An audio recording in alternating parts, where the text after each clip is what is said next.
নমস্কাৰ, মোৰ অন্য এটি ভিডিঅ'লৈ স্বাগতম জনাইছোঁ।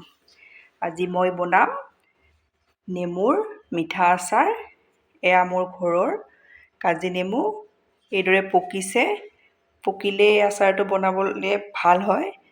এতিয়া মই নেমুকেইটাৰ এইদৰে আগৰ আৰু গুৰিখিনি কাটি ল'ম। লৈ ওপৰৰ বাকলি অলপ এইদৰে মই ৰুকি ল'ম।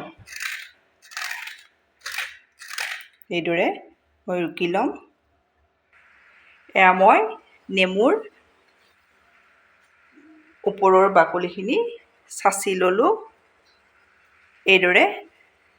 এতিয়া মই চচপেন এটাত গৰম পানী লৈছোঁ গেছত উঠাই। এতিয়া মই ইয়াতে প্লাষ্টিকৰ চালনী এখন দি দিছোঁ। 15 মিনিট সময় মই এইকেইটা ষ্টিম দিম। এতিয়া মই আচাৰৰ কাৰণে মছলাখিনি ৰেডি কৰোঁ। এয়া মই এচামুচ জিৰা দি দিছোঁ, এচামুচ জনি গুটি দি দিছোঁ, এচামুচ চফ গুটি দি দিছোঁ, 2 চামুচ ধনিয়া গুটি দি দিছোঁ, এচামুচ জালুক দি দিছোঁ, এচামুচ সৰিয়হ দি দিছোঁ, এচামুচ ক'লা জিৰা দি দিছোঁ। এতিয়া মই এইখিনি ভাজি ল'ম। বেছি সময় নাভাজোঁ, অলপ গৰম কৰি ল'ম। আপোনালোকে মোৰ ভিডিঅ' চাই ভাল পালে প্লিজ লাইক, কমেণ্ট আৰু ছাবস্ক্ৰাইব কৰিব। ফেমিলিৰ লগত শ্বেয়াৰ কৰিব।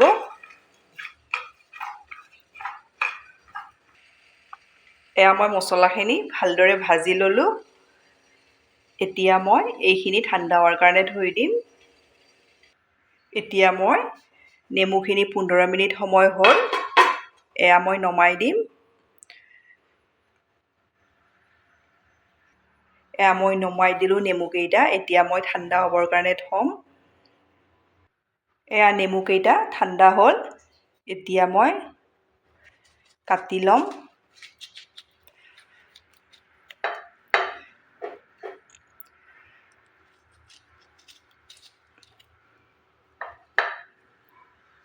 ইয়াৰে গুটি আৰু মাজৰ এইখিনি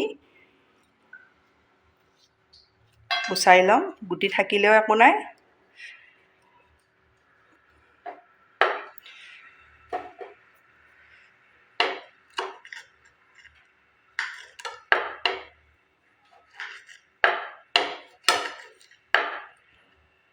মই এইটো জোখত কাটি ল'ম। এইদৰে গোটেইকেইটা নেমু মই কাটি ৰেডি কৰি ল'ম।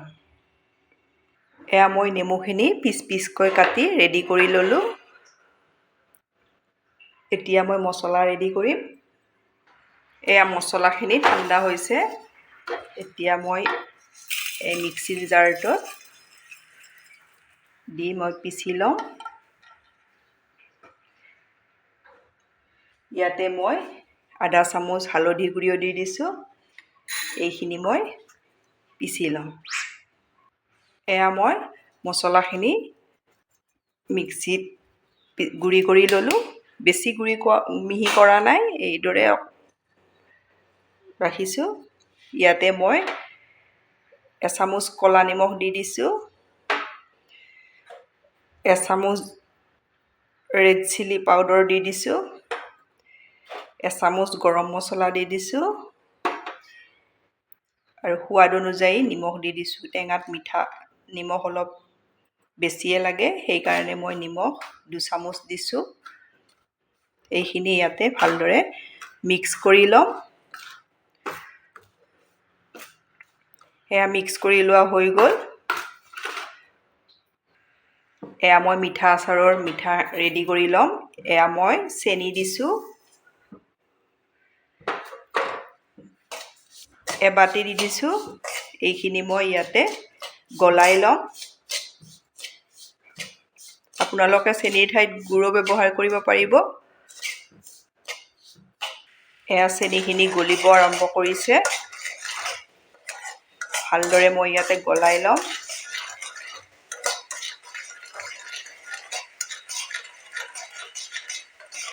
চেনিখিনি গলি গ'ল। মই ইয়াত তেল পানী কোনো ব্যৱহাৰ নকৰোঁ। এতিয়া মই ইয়াতে শুকান মিক্সিত গুড়ি কৰা মছলাখিনি দি দিছোঁ।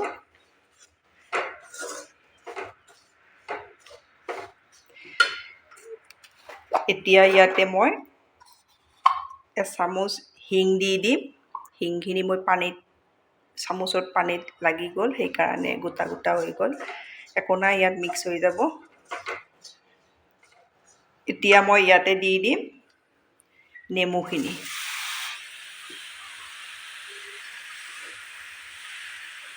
ভালদৰে মিক্স কৰি লওঁ।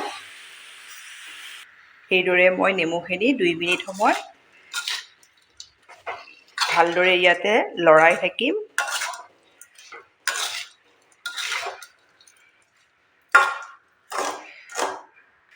এইদৰে বনাবচোন, আপোনালোকে খুবেই ভাল পাব। এনেও নেমু স্বাস্থ্যৰ কাৰণে খুবেই ভাল।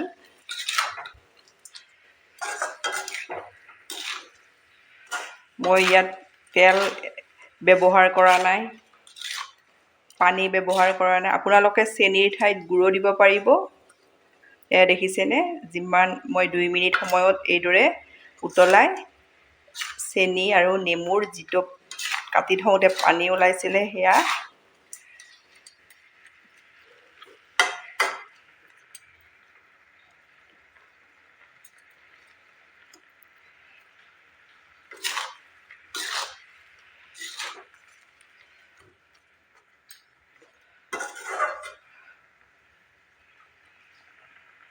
এয়া মই 2 মিনিট সময় উতলাই ল'লোঁ।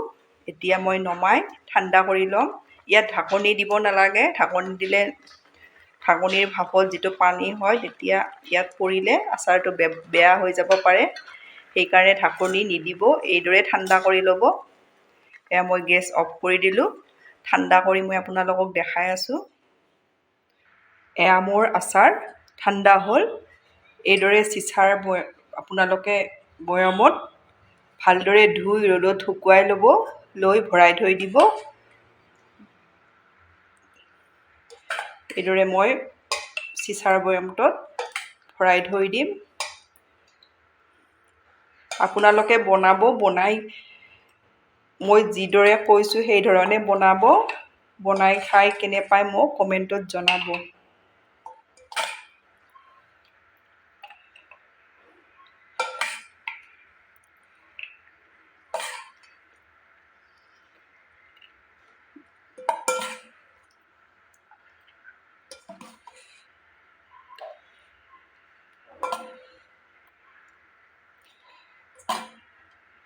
এয়া মোৰ আচাৰ ৰেডি হৈ গ'ল।